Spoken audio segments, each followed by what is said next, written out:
Welcome to the Kendro Arliang here after we cross Langkerdam. This is one of the main stop by the roadside. Many people stop here and some doesn't.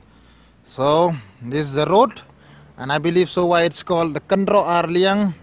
Kendro means wall. See? Kendro Arliang 121st kilometer National Highway 40. So I believe it's why the Kendro Arliang because there's a sheer drop from both the side. That's the other end where the drop is, and here also the drop. Here it's getting dark, couldn't catch it, so you could see the sheer drop down there. So this is the drop. If you're planning to visit it, not on winter. On winter you'll get this, which is not very satisfactory. So better to come on. And now it's spring.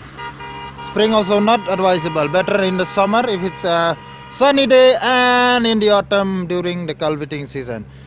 The Kendro Arliang 121st. I don't know from where they have counted that 121st kilometer, and it's the National Highway 40, which is by the way the extension, not the main highway.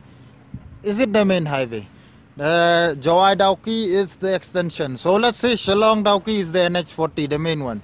My scooty Sawaka, my scooter. And this is the Kendro Arliang. That's the other end of the drops. This is the main road which acts as a wall in between the drops. The vehicles are flying. And to the other end of the drop. Not advisable not to visit on winter. On spring actually, which is a dry season here. That's the gloomy you will get. And this is the end. If you could climb there, a nice and beautiful view will get. We will not climb here. Nice view to the other end of the Kendro. The road from Shillong towards Manorsla where the board is written Kendro Arliang. So a quick halt here, but it's getting dark to the other end, couldn't see visible. That one, little bit, jitna aap dekh sakte, and the clearer road. So this is Kendro Arliang. So Mayong here for today's Kendro Arliang. If you want to visit it, do one. So, see you.